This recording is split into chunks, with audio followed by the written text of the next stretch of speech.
Ms. Gibb, if you'll stand here in front of this plexiglass, raise your right arm and face the clerk.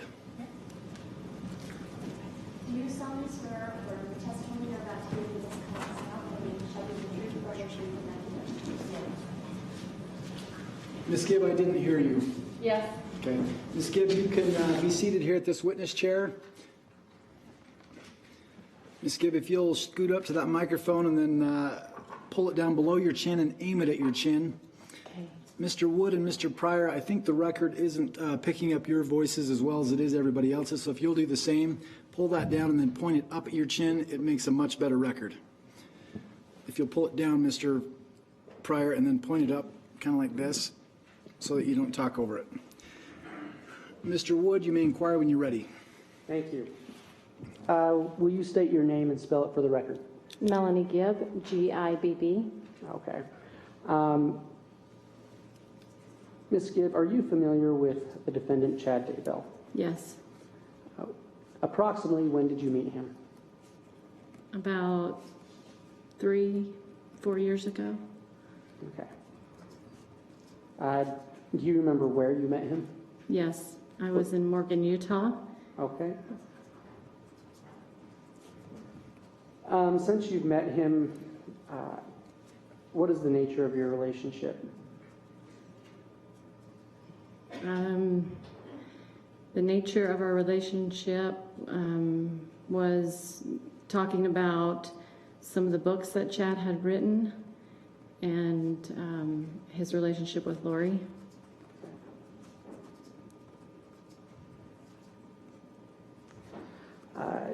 You mentioned Lori. Is that Lori Vallow? Correct. Okay. Approximately when did you meet Lori Vallow? October 2018.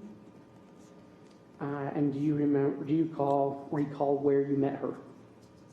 Yes, in Mesa, Arizona, at a church. Okay.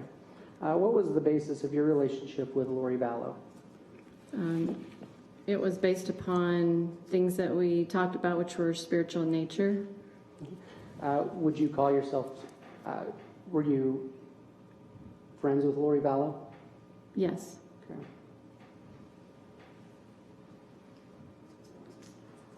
Are you familiar, or do you know if Lori Vallow had any children? Yes. Are you familiar with Tylee Ryan? Yes. Did you ever meet Tylee Ryan? Yes. And did you ever have opportunity to see Tylee Ryan with Lori Vallow? Yes. Okay. And was Tylee Ryan Lori Vallow's daughter? Yes.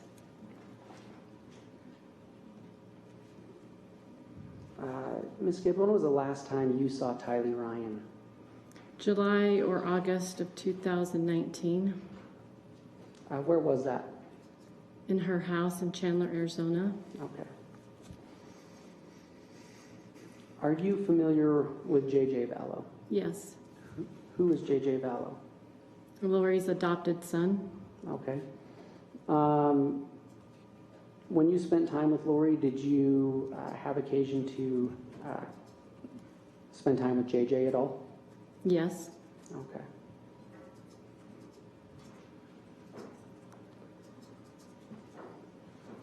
Ms. Gibb, I want to call your attention to, well, do you recall where you were between the dates of September 19th, 2019 and September 23rd, 2019? Yes.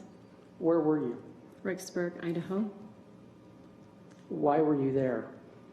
I was there to visit Lori. I was also there to be at an event called Firm Foundation. Okay. Do you recall when you arrived in Rexburg? Thursday the 19th. And do you know approximately when you left Rexburg? Yes, I left Monday the 23rd around 9:30 in the morning. When you were in Rexburg, where did you stay? In Lori Vallow's house. Do you recall the address of that house? No. Okay. Do you recall the general location of that house? It was a townhome.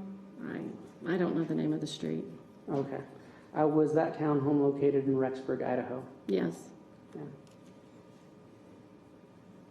Yeah. During that weekend, did you have opportunity to spend time with Lori? Yes. Okay. About how much time did you spend with Lori that weekend? Most of the time, except for on Saturday, I spent most of the day, about 10 hours, up the street at that event. Okay. When you were at Lori Vallow's house, did you ever have occasion to see Chad Daybell there? Yes. Okay. Do you recall approximately how many times you saw him there that weekend? 2, 3, 4 times maybe. Okay. So you don't recall an exact number? Not an exact number, but Okay. I think every day. Is except for the Monday. Okay. And was Monday, September 23rd? Yes. Okay. Did you have occasion to witness Lori Vallow and Chad Daybell interact with each other? Yes. How did they interact with each other? Affectionately. Okay. And when you say affectionately, what do you mean by that? Holding hands, hugging, light kissing. Okay. Did you ever have occasion to speak with, when you were, during this approximately 4-day period in September, did you ever have occasion to speak with Lori Vallow about the nature of her relationship with Chad Daybell? Yes, we talked about it often. Okay. What did she tell you about that relationship? That they were very much in love with each other and wanted to be together as soon as possible. Okay. And did you ever speak with Mr. Daybell about that relationship? Most likely, but I can't recall the exact words. Okay. Ms. Gibb, during that September 19th to 23rd, 2019 period, did you ever see Tylee Ryan? No. Did you speak with Lori Vallow about the location of Tylee Ryan? She informed me that Tylee was at BYU, Idaho, and mentioned something about being with friends. Thank you. You're welcome. When you were, during that same period, did you have occasion to see J.J. Vallow? Yes. Where was he located when you saw him? He was in the family room, mostly, and then outside some. Okay, when you say the family room, can you be more specific? The room that's adjacent to the kitchen, Okay, and what home was that located in? Lori Vallow's home. Okay. Ms. Gibb, I want to call your attention to the night of September 22nd, 2019. Do you recall what you did that night? Ms. Gibb, you're facing the state. I'm going to invite you to turn your chair just a little bit so that I can see. Oh, this way? This way, so that I can see your face as you're speaking. I recognize you're answering Mr. Wood's questions, but I need to see your face as well as you're answering. Okay. Thank you. You're welcome. What did you do the night of September 22nd, 2019? The night of the 22nd, I was doing a recording with Lori and David Warwick, and we were in the kitchen recording that. Who is David Warwick? He is a boyfriend of mine. Okay. And you said you were recording a podcast? Yes. Okay.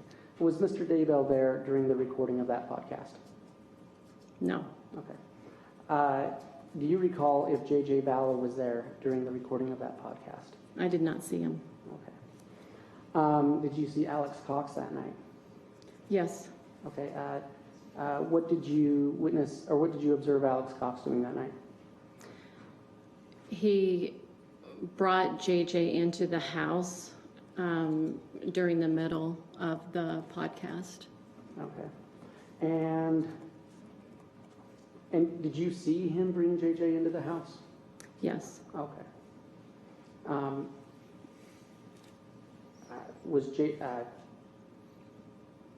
How did Alex Cox bring JJ into the house?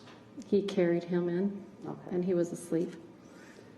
And Judge, this may have occurred, but I'm trying to get a foundation as to the time again. I may have missed it, and I apologize if I missed it. Mr. Pryor, I'm having a hard time hearing you. Do you mind pulling your microphone down and then aiming it up at your chin? So, there you go. Repeat that one more time. Judge, I missed the time, and I can't recall which time she said, if she did, when that occurred with Alex bringing the baby in. I don't recall. All right. I'll lay more foundation, Your Honor. I didn't know if you did or not. I thought I may have missed it. Please do. Ms. Gibb, do you recall about what time Alex Cox brought JJ back into to Lori Vallow's home? I can say we recorded the podcast between 9 and after midnight, a little after midnight, so someone in between that time. Okay. You don't remember the exact hour? I don't. Okay. I'm going to call your attention to the morning of September 23rd, 2019. What did you do during the morning of September 23rd, 2019? Upon awakening, I got ready for the day and came downstairs, had a brief conversation with Lori Vallow, and then got into the truck with David, and we drove off to Pocatello. Okay. What was your conversation? Do you recall the content of your conversation with Lori Vallow that morning? Yes. And do you recall approximately what time you had this conversation with Lori Vallow? Sometime between 8 and 9. Okay. What did you speak about with Ms. Vallow that morning? She shared with David and I that JJ was acting with a lot of energy, and I'm trying to remember the words, but she recalled him climbing upon the refrigerator, knocking a picture down of Jesus, she said, and then climbing up upon the cabinets. Okay. And did you see JJ that morning? No. Okay. Do you know if he was in the house that morning? No. Okay. And do you have any idea of where he was that morning? No. Okay. Over the course of that weekend, did you ever have a conversation with Lori Vallow about Kay Woodcock? Yes. What was the nature of that? Do you remember when during that weekend you had that conversation? Friday, Saturday, it could have been Okay. several of the days. I'm not sure. What was the nature of that conversation? She was expressing that she wanted JJ to go live with Kay, and she expressed different solutions. He could either stay with Kay, or I believe a son of Kay's that had a family already that JJ was comfortable with, or that they liked JJ and it was a good match. I think they had a little girl, and she said that she would express to Kay that he was that she was sick or something was wrong with her, so that she could live with him. So that who could live with? JJ could live with Kay. Okay. And at any time after that weekend, did you ever have a follow-up conversation in regards to that subject? Yes. Do you remember approximately when you had that follow-up conversation? It was shortly after. I can't recall. Okay. What was the nature of that follow-up conversation? I asked how it went, giving JJ to Kay. She told me that they met up in an airport, and she told Kay that she had breast cancer and that she would need help with JJ for a period of time, and she said it went well. Okay. So was it your understanding after that conversation that JJ Vallow was located with Kay Woodcock? Yes. And had you ever met Kay Woodcock? Briefly. When? The time that Charles Vallow was moving out of his house in Arizona to Texas. And who was Charles Vallow? Lori's husband. Okay.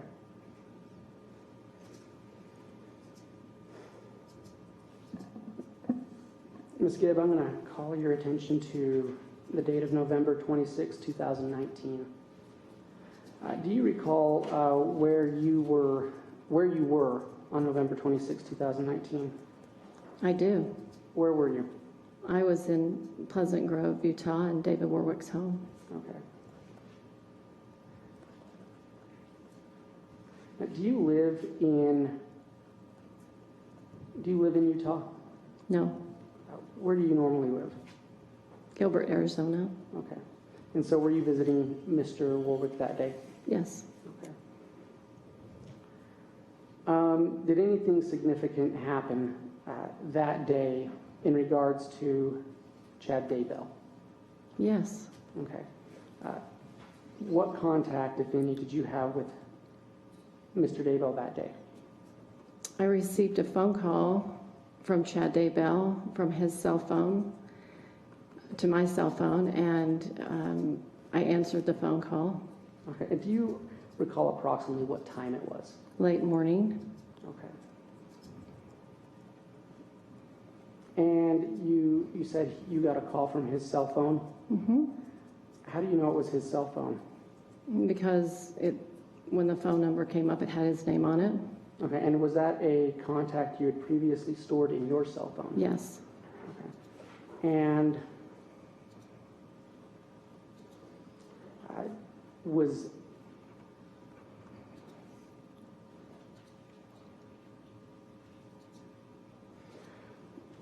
Ms. Gibb, had you previously had any discussions with Mr. Daybell through that same phone number? Yes. Okay. Do you recall what that phone number was? Yes. It was 208-690-9374. Okay. And I may have already asked this. I apologize if I did. Approximately what time were you called by Mr. Daybell that day? Late morning. Okay. What was the nature of that conversation? He said, "Hi, Melanie. This is Chad. The Rexburg Police are going to call you. Don't pick up." He Okay. said, "Oh, okay." Where did the conversation go from there? He let me know that the police were over at Lori Vallow's home in Rexburg, and that they were inquiring about where JJ was, and that she was going to tell the police that JJ was with me. Okay. How did you respond? In shock, and I can't recall if I said anything at that moment. Oh, I did say after the shock, I said, "JJ's not at Kay's house." And how did Mr. Daybell respond to that? He said no. Okay. Was there any other content to that conversation? I asked him if he was nervous, and he said yes. Okay. Was anything else said? I can't recall. Okay.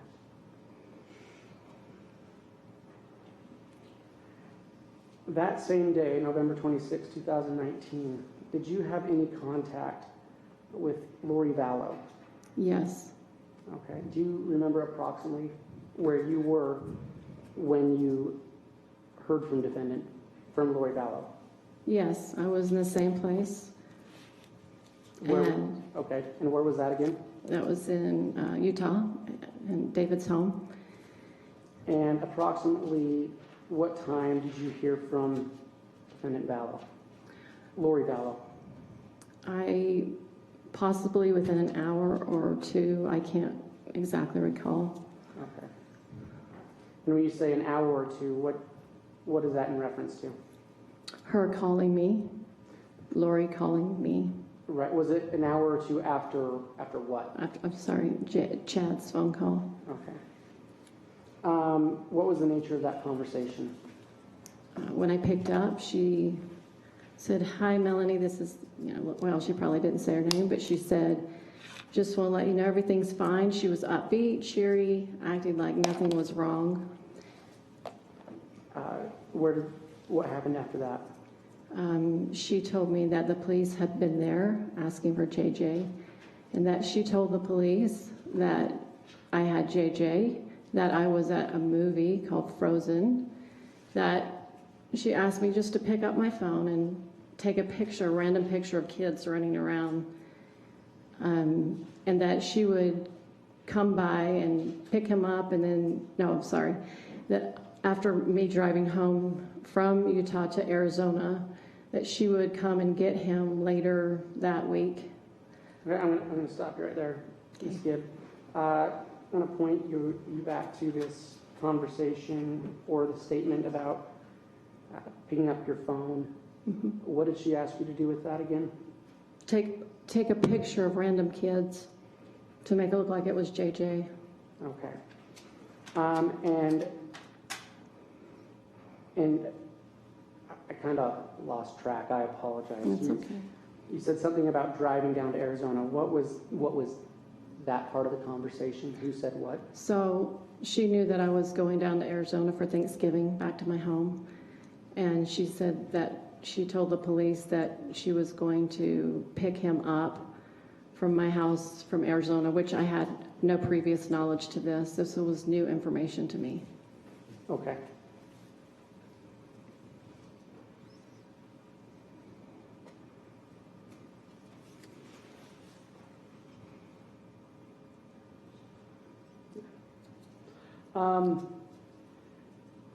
Did Lori say anything else to you about JJ?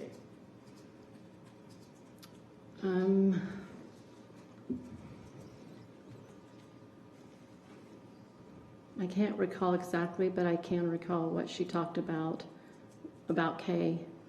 Okay. What did she say about Kay? She said that Kay was trying to kidnap JJ.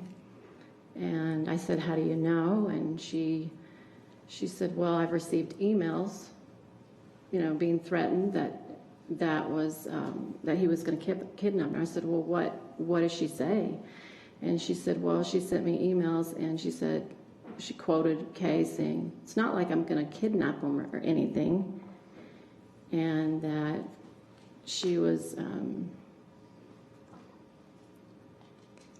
trying to protect JJ and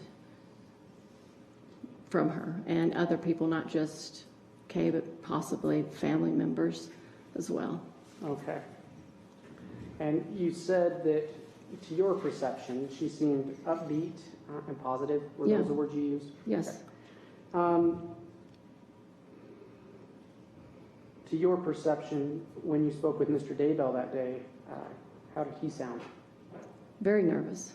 Is that why you asked him if he was nervous? Uh-huh. Okay. After receiving these phone calls, how did that make you feel?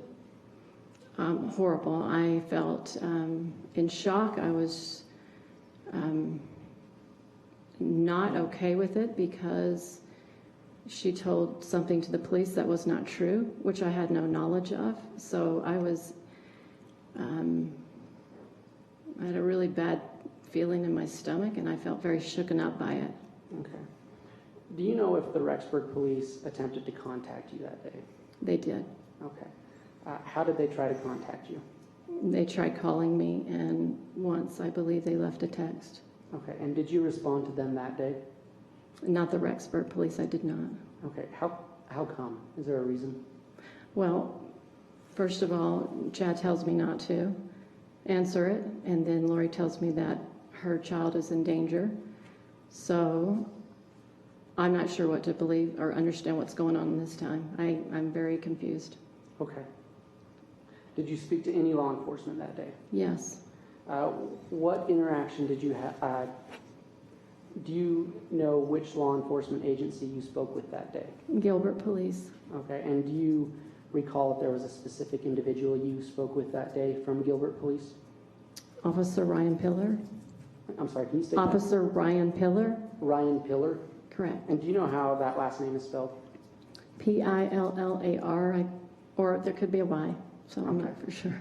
What contact did you have with Officer Pillar that day? He called me, left a message, and I returned his phone call. Okay. What was the nature of your conversation with Officer Pillar? He was responding to the Rexburg Police and was asking about JJ and his whereabouts. Okay, and what did you tell him? I told him that I had been with JJ, but that he was back with Lori. Okay. When you said you had been with him, what did you mean by that?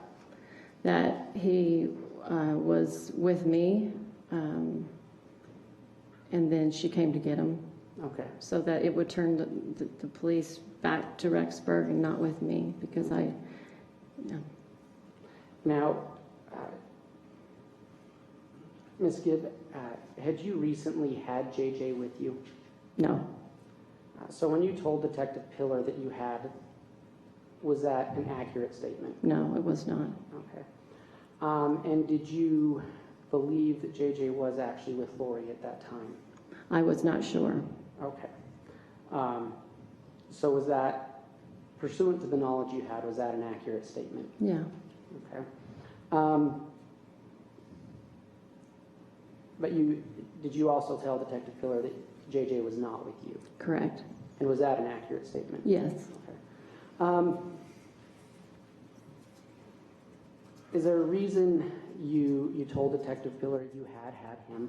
Yes, because Lori was misleading and she was manipulating me or trying to convince me that he and she was in danger. And so because of our friendship, I thought, I have really no idea if this could be true or not.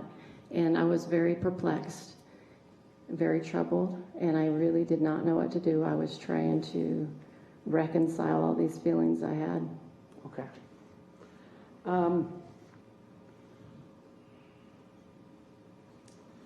Did you have any subsequent contact with the Gilbert Police Department?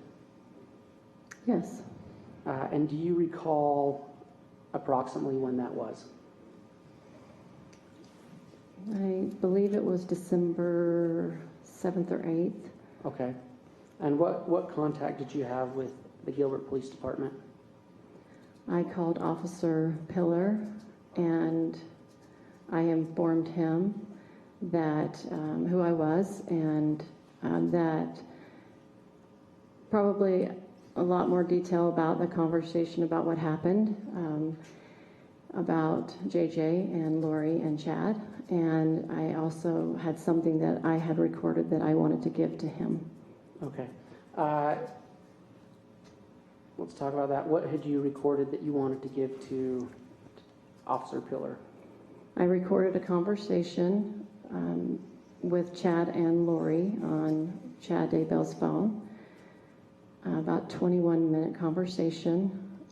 And that conversation was about where was JJ? The conversation talked about why did you tell the police that I had JJ when I did not? And she explained that, and I also explained to her my concern for her salvation and Chad's, and that they had been very deceived. And I also wanted to make sure that the police knew that I did not have anything to do with this. Okay. How did you record that conversation?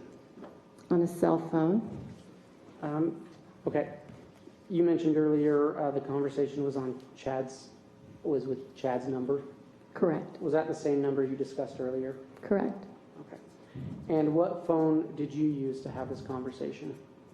My phone, and then I had a recorder phone on David Warwick's, and so I put my phone on speaker, and then I recorded it with his phone. Okay. Had law enforcement asked you to record a conversation with Mrs. Vallow or Mr. Daybell? No. Okay. So this was something you did of your own accord? Yes. Okay. Do you remember, and maybe you've already answered this, what day you made that recording? December 8th. And where were you located when you made that recording? I was in David Warwick's home. I'm sorry, where? I was in David's home. Oh, okay, David Warwick's home. Yes. Okay, I apologize, I misheard you. And again, is that the same home in Pleasant Grove, Utah? Yes. Okay. Your Honor,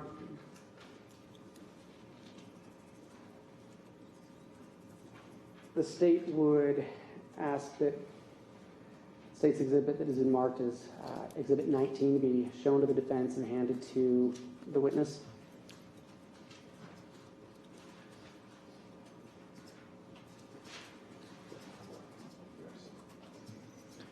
Exhibit 19 is being handed to the witness.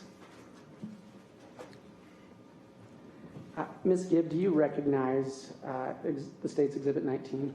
Yes. Have you seen it before? Yes. Have you reviewed the contents of that disc? Yes. And when did you review the contents of that disc? Yesterday. Okay. And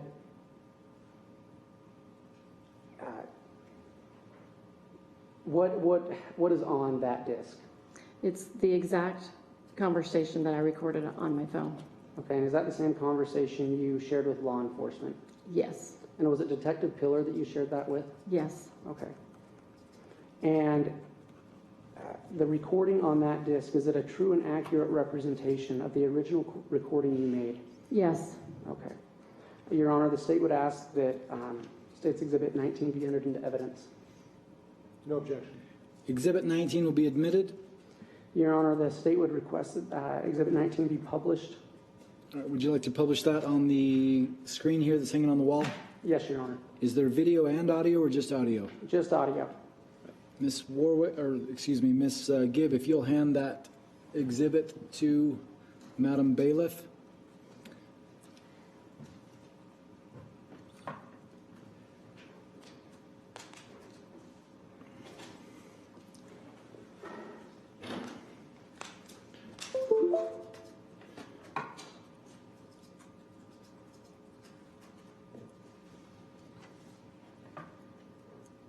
Madam Bailiff, was there another disc in there? Yes.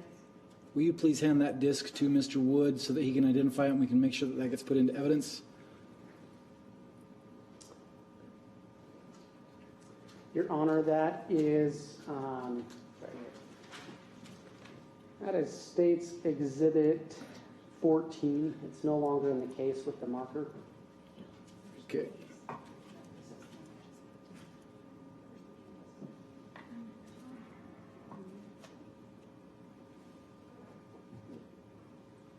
Your Honor, would you like me to hand this to the bailiff or? Yes, please hand it to the bailiff.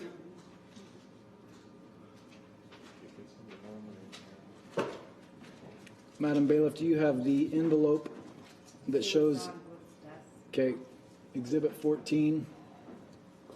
All right, and Madam Bailiff, or Mr. Wood, the disc that has been placed in the television at this point is Exhibit 19, is that correct?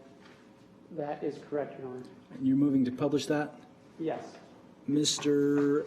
Pryor, any objection to publishing Exhibit 19? No objection, Judge. Thank you. You may proceed, Mr. Wood. Thank you.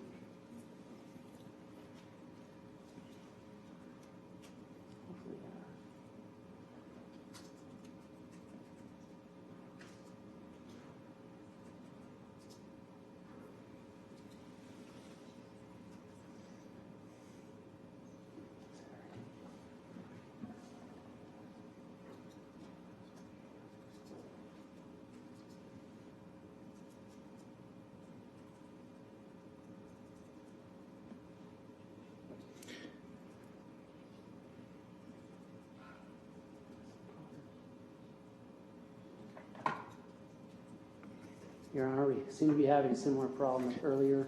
I think it's a really good time for a break. It's getting extremely hot in here again. We'll take 15 minutes so we can cool it down in here, and we'll reconvene here in 15.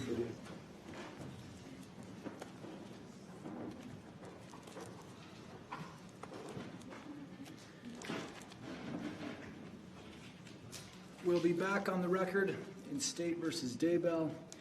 The court took a brief recess to cool the courtroom down, the air conditioner, as well as to allow Mr. Wood some time to get his technology ready.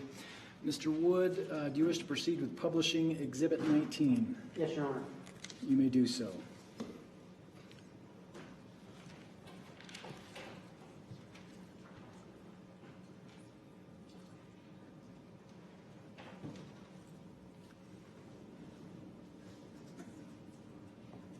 This is a recording on December 8th at 3:43 p.m. And I am calling Chad Daybell's phone number, and hopefully I will be talking to both of them, Chad and Lori. So here goes the phone call.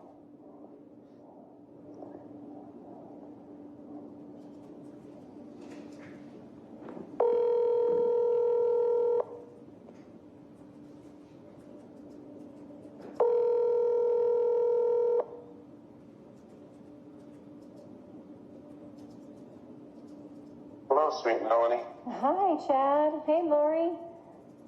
How are Hey, you? let me put on speaker. Oh, okay. All right. We're enough with the phone. How are you guys? We're okay. How are you doing, babe? I'm doing pretty good, thanks. I was wondering, where are you guys?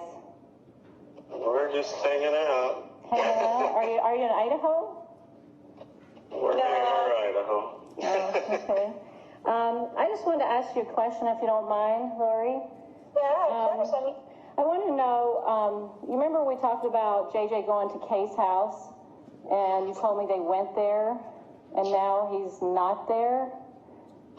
I was wondering what happened. well, I had to move him somewhere else because of her actions. So, Was she doing something? Like, was she trying to come get him or something? Or, like, trying to kidnap him? well, she said that lots of times before, but, Okay. When I asked Chad the other day, I was like, hey, where is JJ? And he said, for my security, he didn't want me to know. So is there a reason I should be in danger to know where he is? no, it's nobody. It's his danger. It's the danger that there's people after me. Okay. We just felt that if you knew, that puts you in a danger. Well, just in a bad position. Yeah, bad position. Everybody, if they don't know anything, then they don't have to say they know. Right. So you're just worried. Okay. I'm just to keep him protected and keep you protected. keep everybody else. I appreciate that. Well, I was wondering why you told the police why he was with me.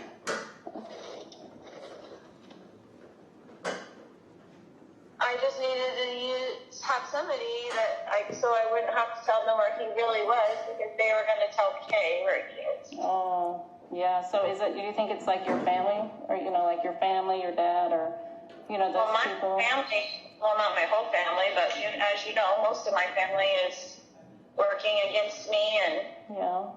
with her, basically. Yeah. Is JJ safe? He is safe and happy. Okay, well, that's good to hear.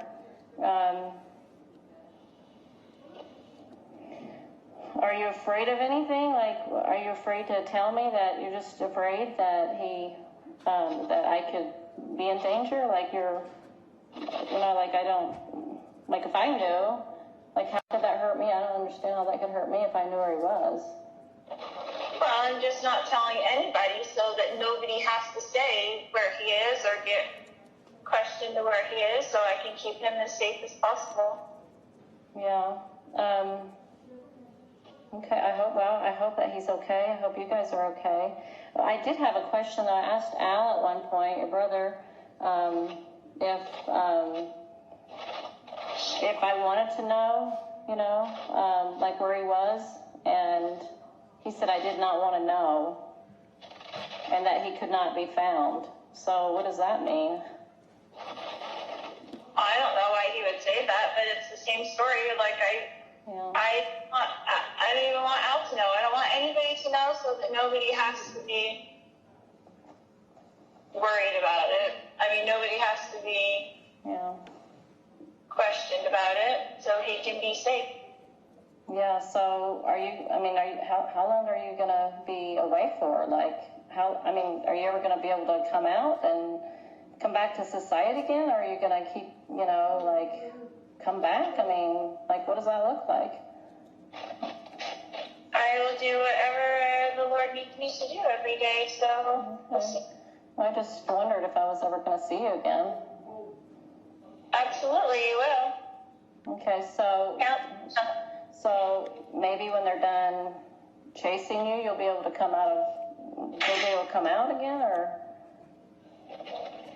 Yeah, I mean, it's a ridiculous thing for them to be working with Kay to find me. There's nothing that's gone on that's, you know what I'm saying? Like, they're working with her in some dark capacity. The police are working with her in some dark capacity. There's no reason for them to be after me in the first place.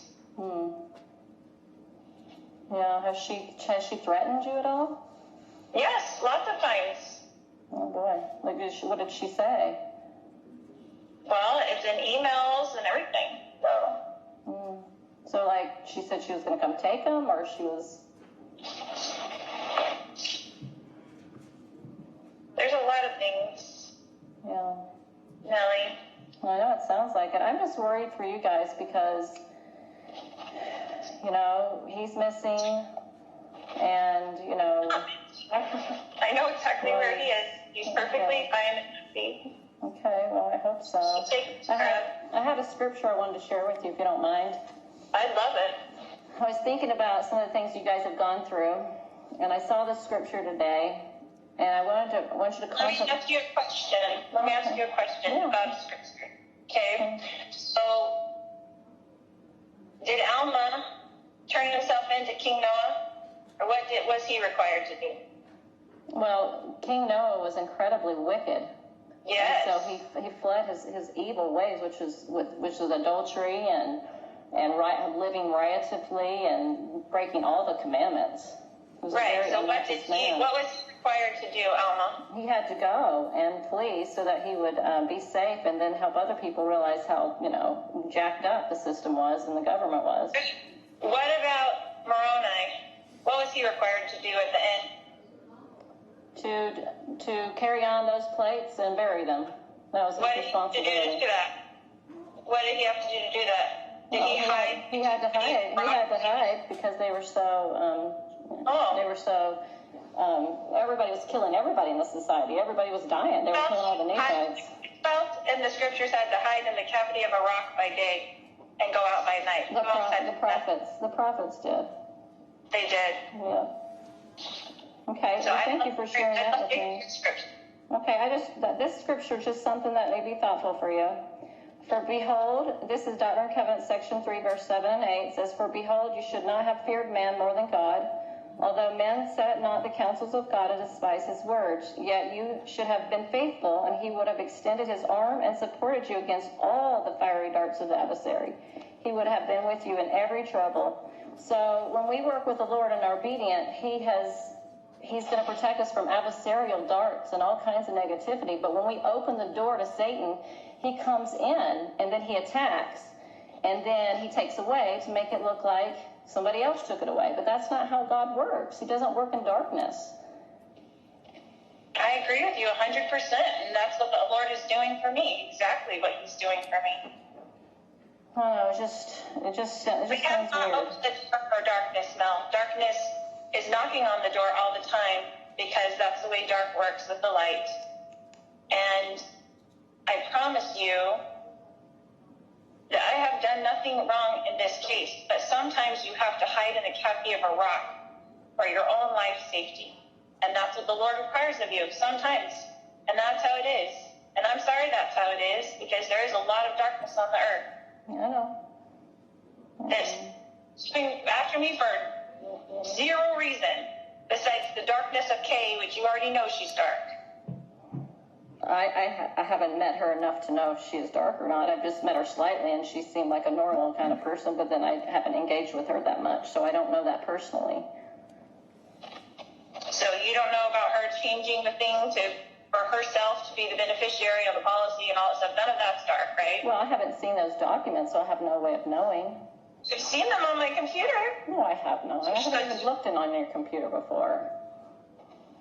You haven't showed me anything. I don't know why you're being controversial to me or if you're recording this conversation for the police or whatever. I don't know what your intention is on this phone call. Well, I love with all my heart, and I have forever. and I will always love you. I appreciate those words, but if you really loved me, you wouldn't have told the police that I had JJ with me. That's not what a friend does. I mean, that just makes me look weird, and it's not safe for me. That doesn't look good. I mean, you had to think of my welfare if you love me. I do, and I did exactly what I felt the Lord was instructing me to do. And I appreciate you, and I love you. And I would never do anything to harm you. And you can have all of this confirmed to you by the Lord. I have. And my conscience is clear. I feel very understanding what's really going on, Lori.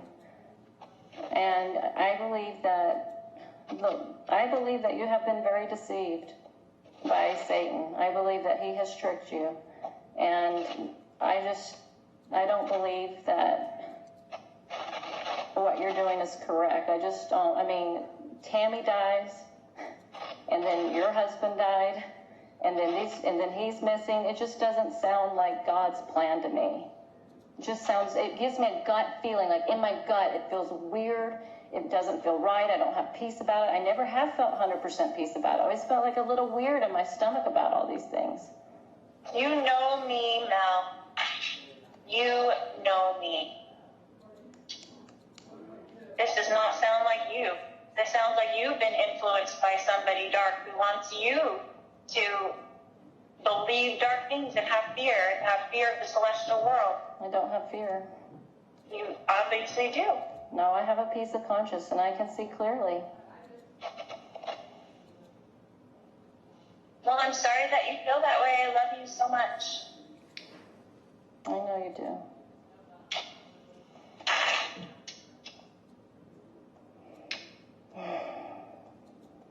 I don't know what else to say. Stand Christ when he comes again, and he's coming soon, and we will all stand there, and you will know at that point that he has supported me and has supported me the whole time, and I have not been deceived.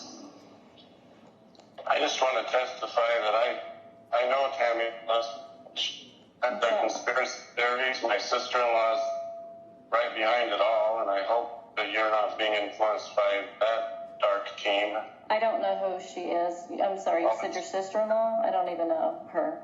Oh, I know, but she's coming up with the same type of theories. And it's just not true. My own children were there. They testified that Tammy had been getting weaker and sick, and I begged her to go to the doctor. Her heart was failing her. She was physically falling apart, but she hates doctors, and she just passed away.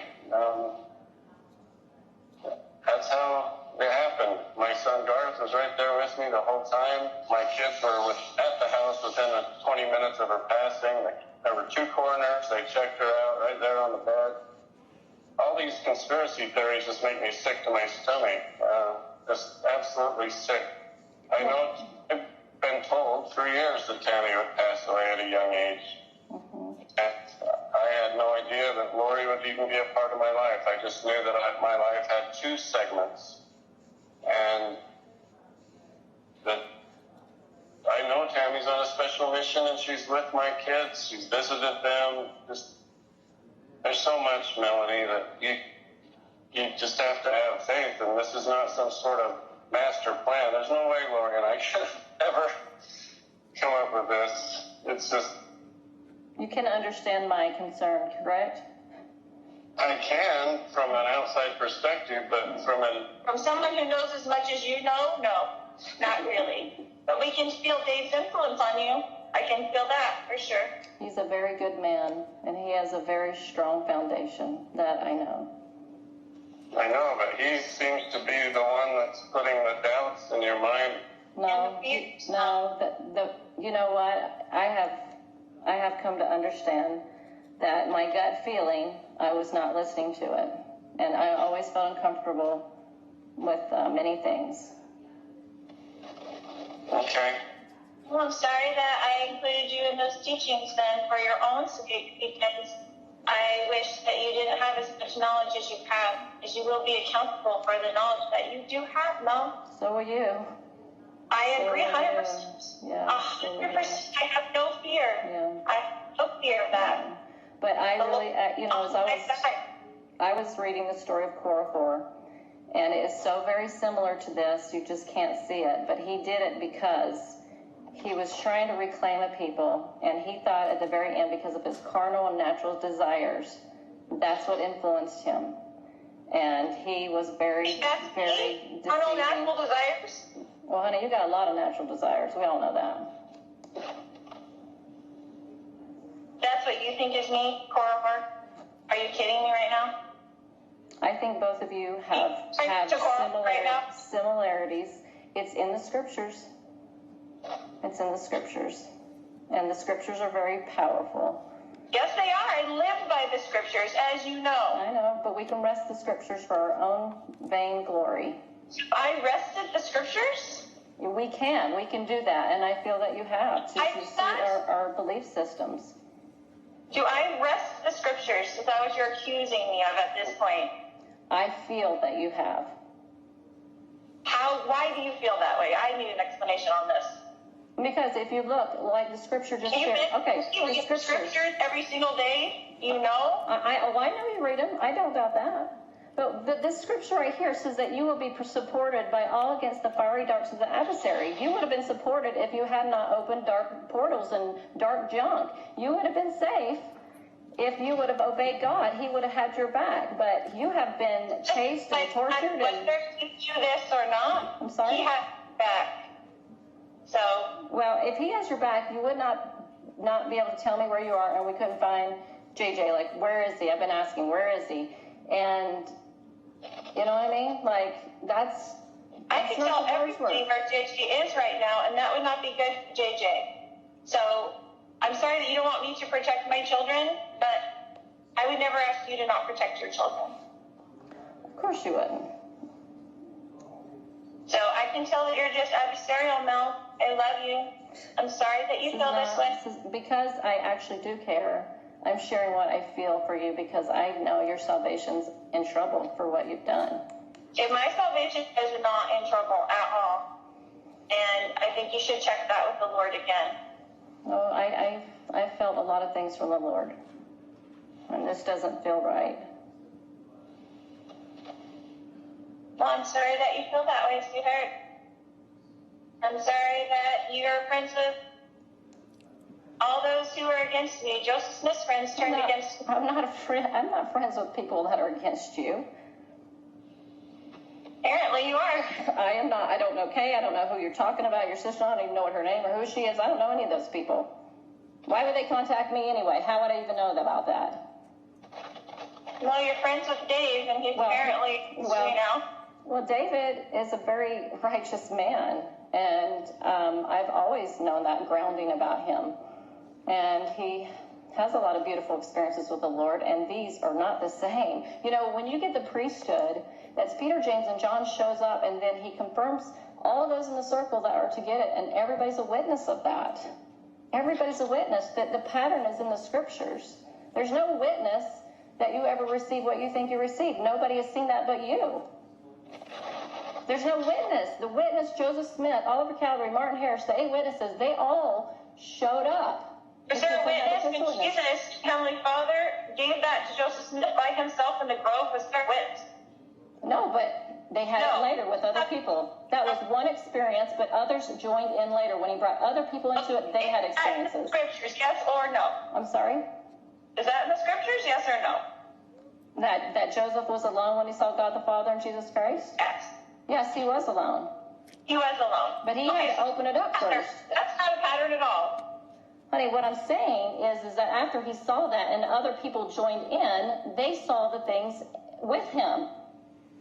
He wasn't alone. There was a witness for them. There was no witness. Anybody's never seen what you've seen or experienced what you've seen. That's your own witness, but nobody's had that.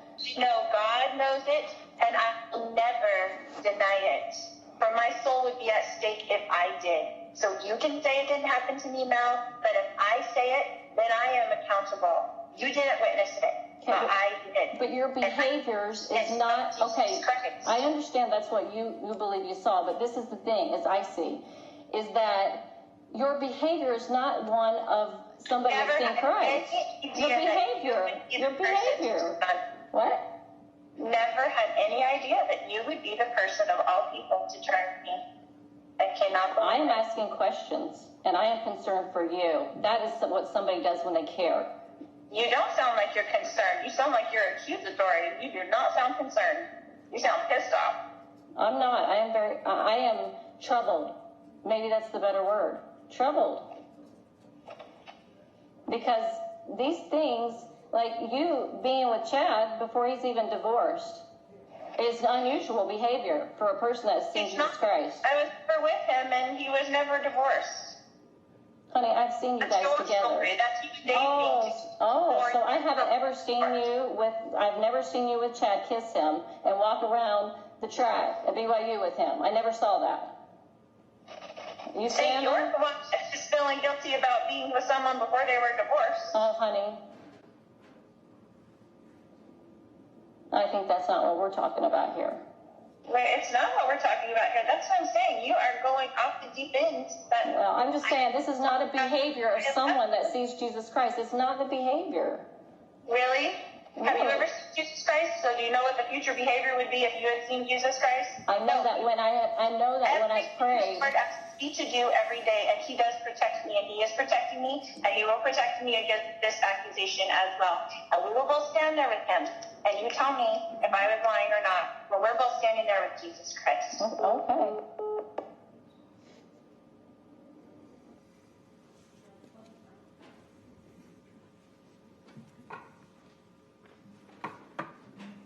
Ms. Gibb, was that the natural ending of that conversation? I'm sorry?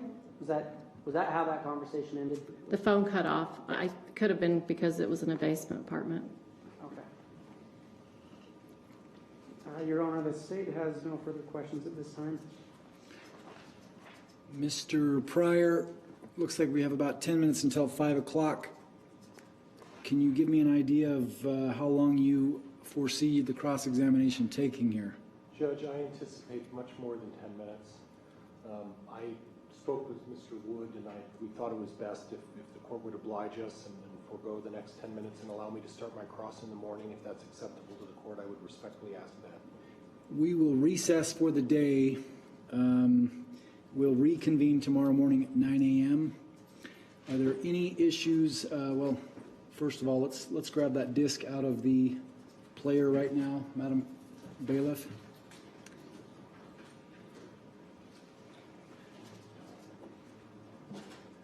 Madam Bailiff, are there any other exhibits that are attached to the easel? We'll take those exhibits right now.